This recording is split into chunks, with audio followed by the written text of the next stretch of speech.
You know, Yams, we've been watching a lot of crap for this channel. How about today we do a good movie? Okay. How about we do every Spielberg movie? In one morning? I've got an idea.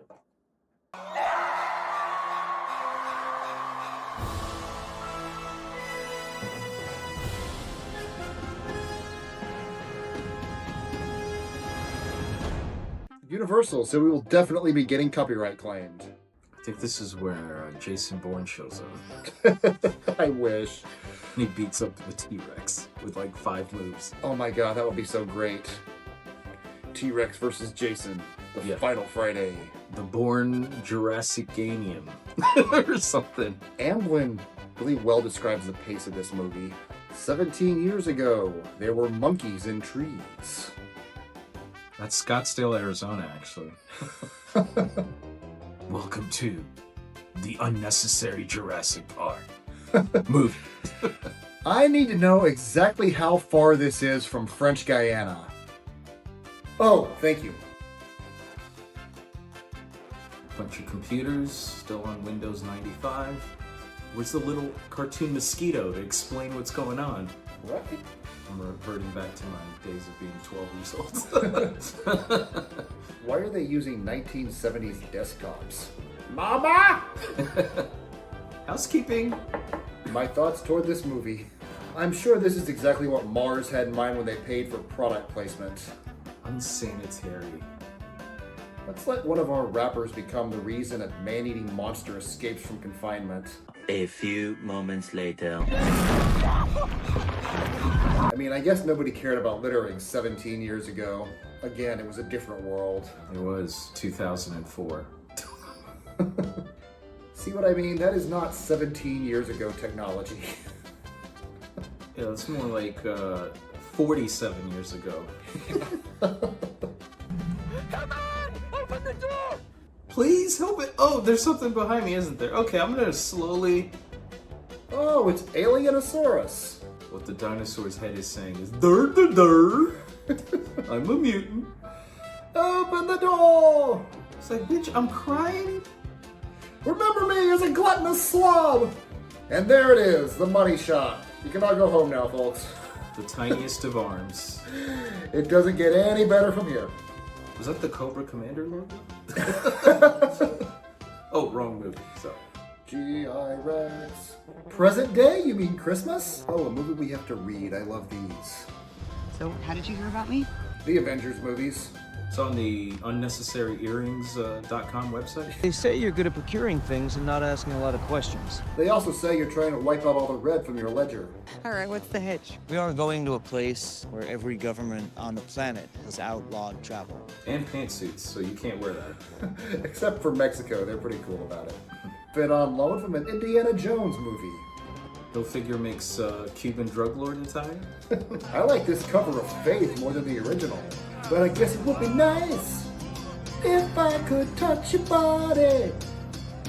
I'm gonna win money because I'm a military guy. These darts collect blood samples. Get one shot with each. Both have 4 inches of height, so you must be within 10 meters to penetrate. And self-eject when you reach capacity. First rule of storytelling, tell, don't show. And this is where physics comes into play. Because as you go this way, it comes back down to you. Makes no sense. See, we would have known how it worked the second we saw it work, so we didn't have to have him explain to us how it worked. So you're saying about 2 paragraphs in, weren't even needed on the script. A lot more than that. Couldn't have been more basic, just a car bomb. He exploded one piece at a time. Like a Lego man. We're just doing filler for this scene until the next action point. When I asked for a conversation that wasn't about money, I'm starting to regret that. Yeah. All right, what do you say we get rich this time? Oh, it was about money. Oh, there you go. Wow, so where do we start with this one? I don't like the characters. Let's go with the characters. Mm-hmm. So tell me, was there any character in this you actually liked? The scientist to me was, I guess he was the easiest guy to like. Okay. The person that was surprising was Scarlett Johansson's character. Because in the trailer, she's very like heroic and stoic or whatever. Yeah. But when you get to the scenes with her where she's explaining a lot of exposition, all that stuff, you find out she's really not that likable. First hour of the movie. Yeah. Yeah, she's very greedy. Arc. She's different from that at the end, but it's just it's hard to like her in the beginning. There's not a lot that's redeemable there. And there's many movies where the character has that arc of they start out very nice, and then they're hated, and then they learn their lesson, and then they're back to being humbled. Yeah, or they start out as nice people, but they start out as like greedy people. They've got some flaw that you can see they need to get rid of, but you see the humanity in them too. And I don't feel like this does a great job of showing her that way, because even after you find out what her hardships have been, her idea of how to overcome all that and be a happy person is just simply get rich, just have money, not something you want to accomplish with the money. Yes. If you compare it to like the first Jurassic Park '93, she becomes the Wayne Knight character, almost, because he was trying to make money. Was it the computer virus that he stole information, and then they had that computer virus, or he locked his password, took the dinosaur embryos and put them in a barbasol can, and he just saw cash and greed and money. And Scarlett Johansson kind of has an inkling of that twinkle in her eye, especially in the boat scene where you kind of see that she's just like, you don't want to be with us, Mr. Scientist? Make money? And he's just like, you can't put scare him out of neurotoxins, launching all that stuff. And everyone's kind of smiling at the scientist like, be one of us, be one of us. That was kind of disheartening. Because it's a letdown. Does it make me hate the movie even more? I mean, it's all right, but it adds a little layer to like me not liking. I really just didn't like it. I don't know why she chose to do this movie, but other than the money, ironic, probably. I mean, that's the only reason I would do it. Yeah. But the main scientist guy was, I forget his name, but he was Dr. Loomis. And the father, I liked the father of the family. The daughters were kind of annoying, but it's kids, and it's a teenage girl. And then that boyfriend of hers, I really didn't think was... They could have just done without the family in the movie. That's true, yeah. That's one of my things was, why is this family involved? Was it just for the plight of heartstrings, trying to get people to kind of sympathize with, like...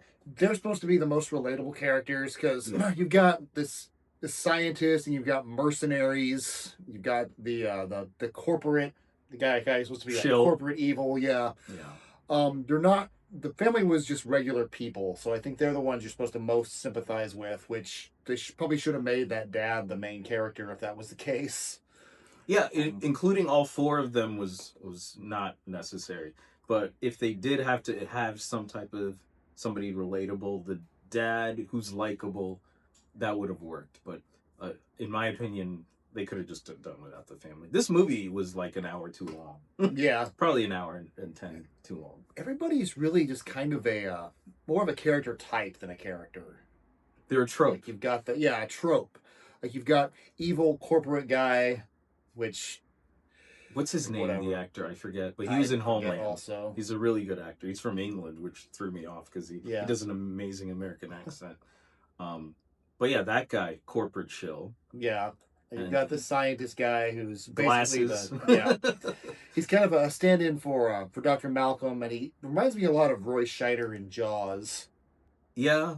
Is he wearing like a denim shirt in that? Because didn't Roy wear one? Or he wore it as I guess the main guy that was trying to warn people about the sharks. Yeah. Either him or Richard Dreyfuss had denim outfits, but that's another movie. Yeah, the Quint character died pretty quick in this. Yeah. Spoilers, of course. Like every one of our videos is spoilers. But there are some characters like the second you meet them, you're dead. You're so dead. Yeah, the employees on your point. Yeah, their deaths were, it was seen because you had the female employee and then the male employee who Talking about the French black guy and the lesbian with the jellyfish in her arm. Yeah, the tatted lesbian and then the black guy, and suddenly they're gone. Maybe a third of the way through the movie. It's pretty quick, yeah. And you're like, okay, I saw that coming, but again, were they necessary? I don't think so. I mean, you gotta, in a movie like this, you've got to have some characters who are just cannon fodder. Yeah.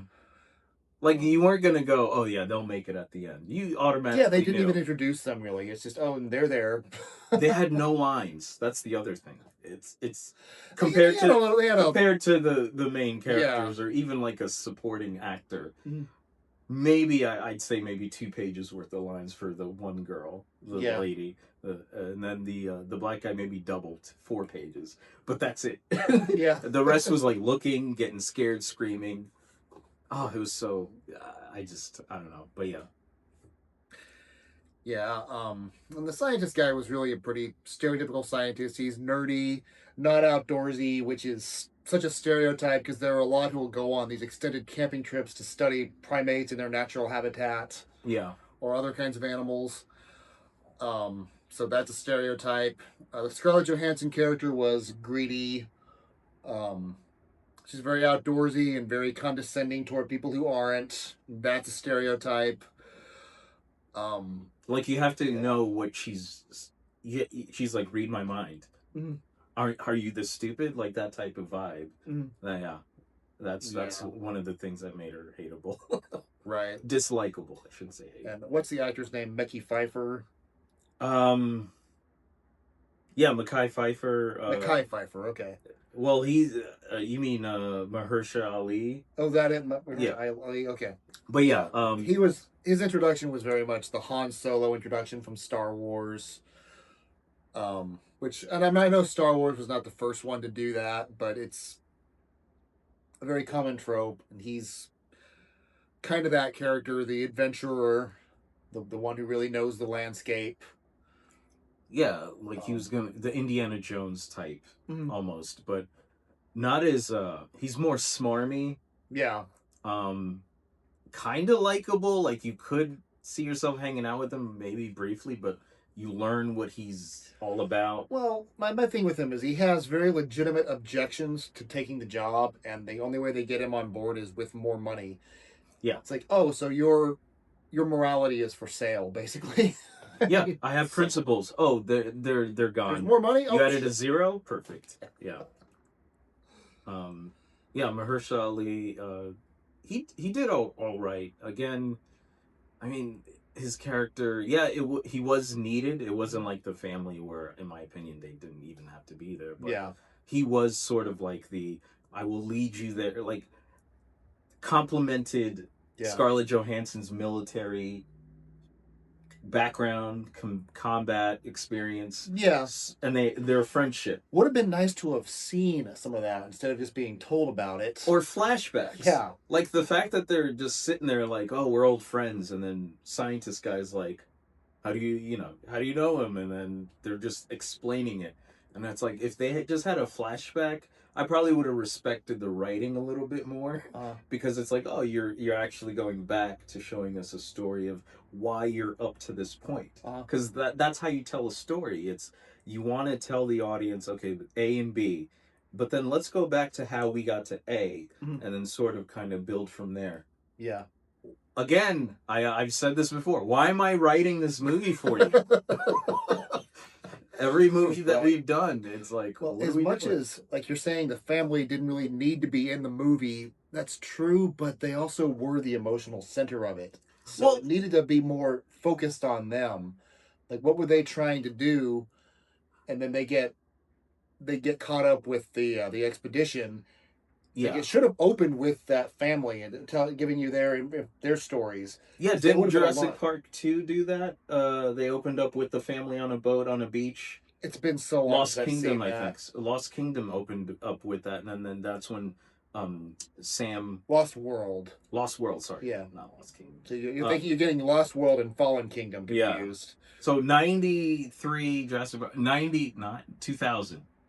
When was Lost World? I don't know. 97. Yeah, 97 Jurassic Park had it started out with a family. It always starts out with building up to it's like Cloverfield. You're just in the middle of traffic, and then you just see chaos, and you're like, what's going on? Independence Day, the meteor showers hitting New York, or not Independence Day, but Armageddon.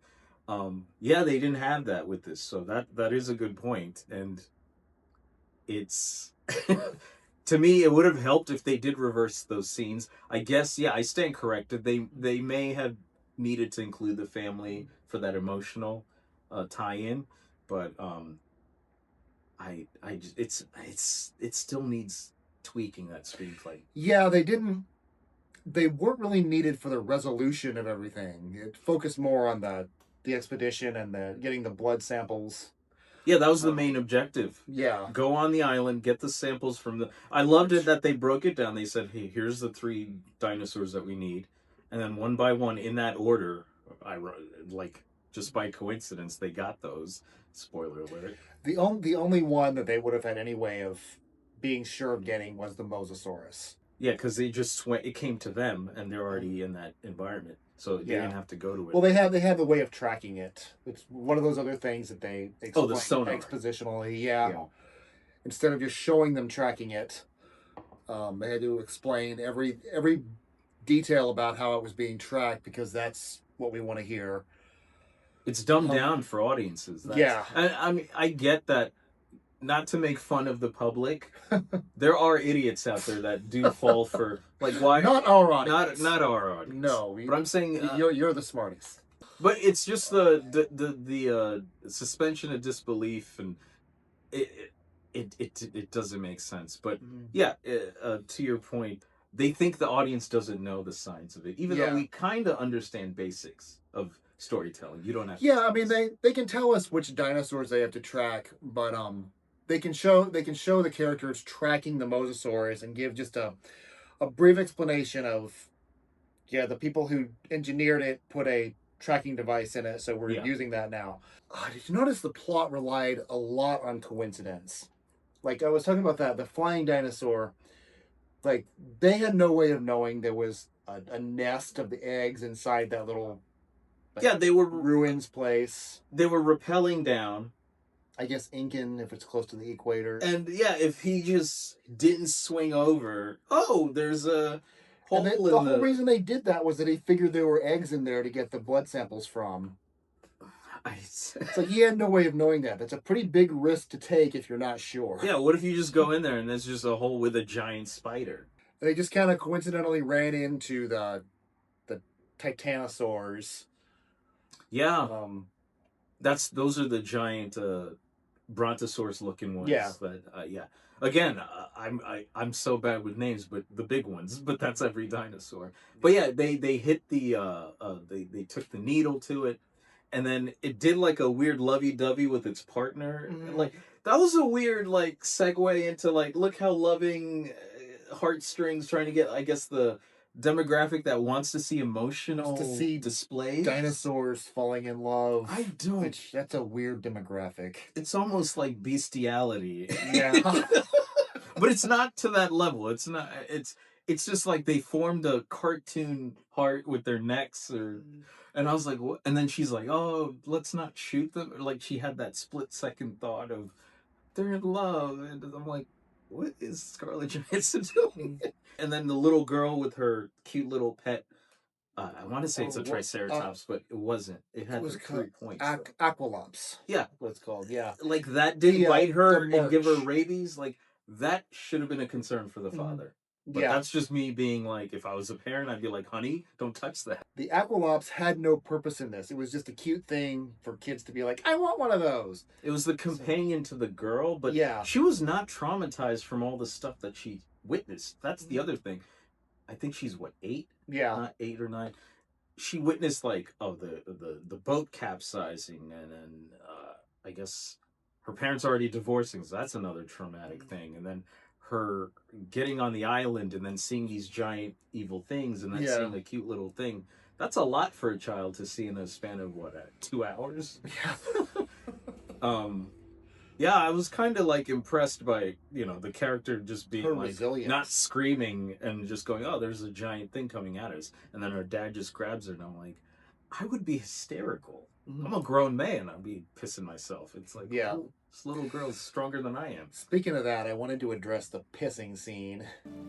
Well, I gotta take a piss. And that is like the perfect storm of... R. Kelly showed up. No, I'm kidding. Perfect storm of bad acting and bad Foley. Because I was watching the actor and I was like, do you not piss?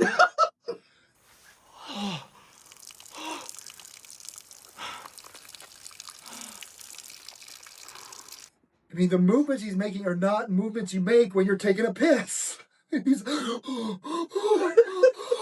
but he's got his dick out and he's pissing, and it doesn't sound like peeing. It sounds like a water hose.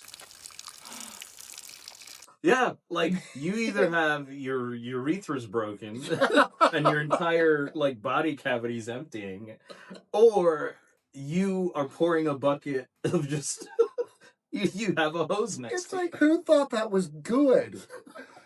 I mean, yeah, hyperventilating. And I mean, if I hyperventilate while I'm at a urinal, that's a whole other concern.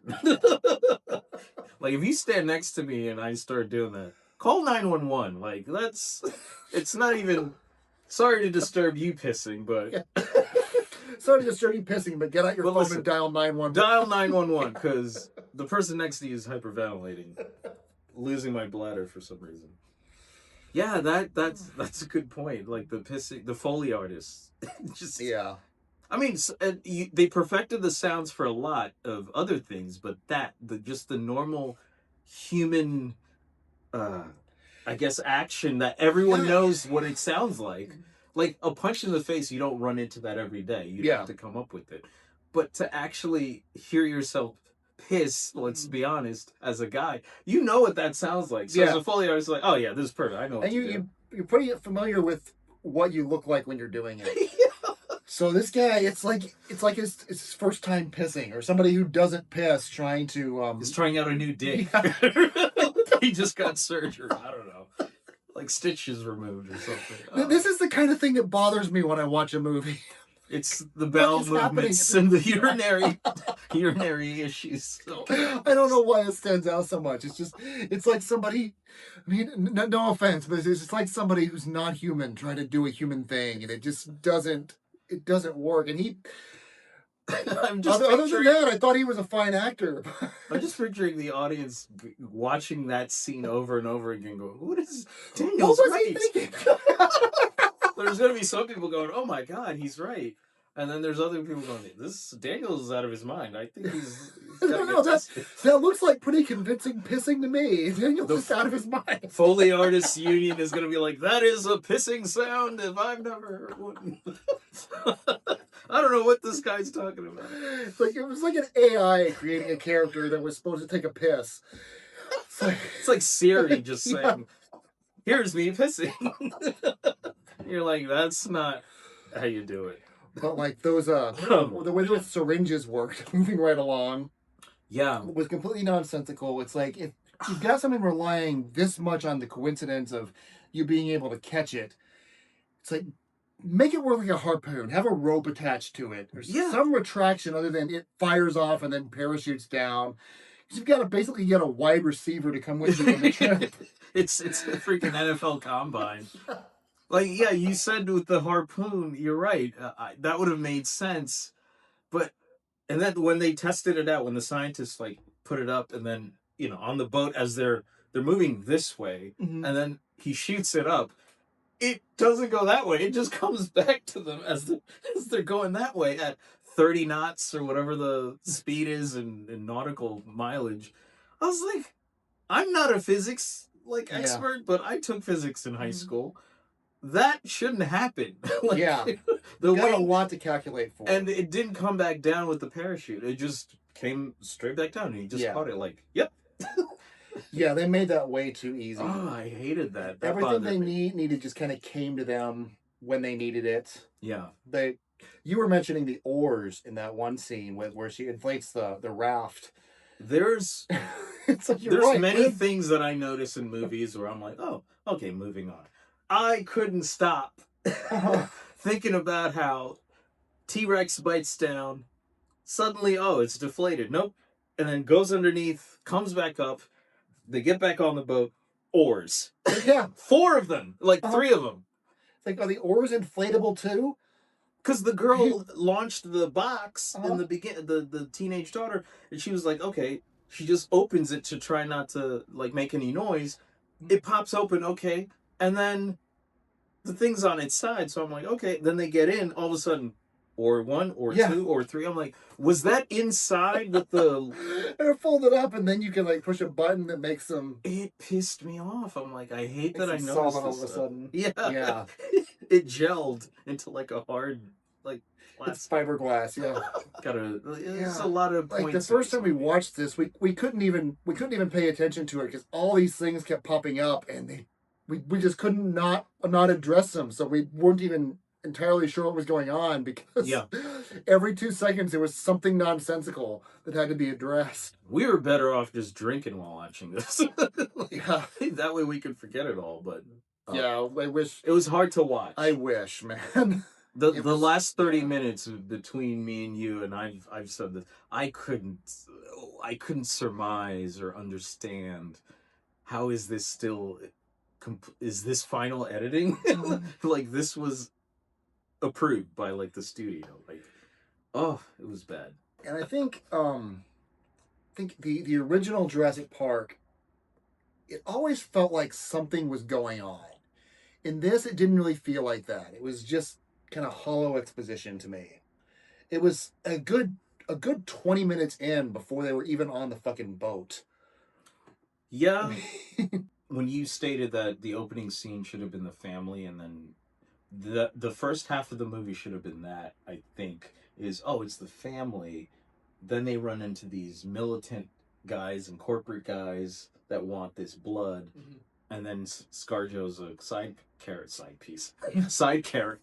I shouldn't say side piece. I don't know why I almost said that, but yeah, she's a side character that isn't the protagonist technically. It would have been a different movie. It would have definitely gotten more about the family focused. Jurassic Park was that. Mm-hmm. Going back to 93 and late 90s. Yeah. That would have made I would have said, okay, I see where you're still sticking to that rule of let's focus on the family. But they're not. They're going to go straight into here's a badass military girl and the corporate guy, and they're just in it for the money. And back burner, here's the family. It's hard to write. It'd be hard to write that movie to try to have everyone be likable. But yeah, to do it that way, it might have changed the budget or the box office, I think. Yeah, it would have made it a much better movie, really, overall. More families would have seen it. Yeah. Or at least streamed it. Yeah, so it's just the way it is. The emotional tone is just kind of relegated to a side plot. Like, we're not human. Yeah. And there should be both sides, I get it, but pick one. Is this movie emotional, or is it just all action and nothing to do with Jurassic Park? Yeah. Because, I don't know, the first one had everything, but it mostly... I was with my parents when I went, like, we rented it after... I saw it in the theater when I was a kid, and then I saw it on Blockbuster Video. We rented it. And it was fun, and we watched it as a family because it was PG-13. It was still kind of good to watch. Mm-hmm. So I think that's what's missing is if Universal focused more on, family's going to watch this. Yeah. Because I think Fallen King, or Chris Pratt's one, I think that was family focused too, wasn't it? You mean the whole trilogy? Yeah. Okay, yeah. Wasn't it? I think, at least the first one, when I saw it, it felt like, yeah, this is good for kids and preteens and And I can't say as I really liked any of those. I didn't. I mean, it was all right. It was entertaining, Yeah. but it wasn't a movie I'd go buy a DVD copy of. But it was good for Chris Pratt to, like, you know, expand from Right. just being Goofy Andy on Parks and Rec. Parks and Rec. Yeah. And then he got jacked for other roles, and then suddenly he's in Jurassic Park. I'm like, okay, I gave it a chance. It wasn't bad. Yeah. I'm all out of talking points. But yeah, I I thought I wouldn't have much to say, but I guess it was a lot more. Because once the Beast comes out, yeah, it's such a nightmare movie. This isn't the best movie. I wouldn't say. Is this the worst Jurassic Park movie? I would say yes. Out of all Definitely the worst that I've I've seen. seen. Yeah. But is it the worst movie of 2025? I don't know. I don't know. I mean, I avoided a lot of movies, Yeah. but so far this is on the top of the list. Usually, if I want to watch a movie these days, I put on Terminator 2. I watch something old. Yeah, I watch anything pre-20. I would say pre-2010, 20. Like those action movies, those heist movies. I love the 90s, 80s movies are great. 70s even. But yeah, was this the worst movie of last year? Probably. It's probably, I'm sure. Based on box office draw, I would say it's in the top 5. Okay. Well, thank you for joining us for this episode. If you like the video, please like. If you haven't subscribed, please subscribe. Just let us know what you think. Top movies of last year, 2025, or worst. Was this good? Was this bad, Jurassic Park? Like, would you compare it to the others? Fallen Kingdom, Dominion. Is it Dominion, yeah. Yeah, Dominion. The good ones, which is the 90s ones, versus, whatever, Chris Pratt ones. And let us know what kind of content you would like to see more of. So, until next time, bye. Have a good one.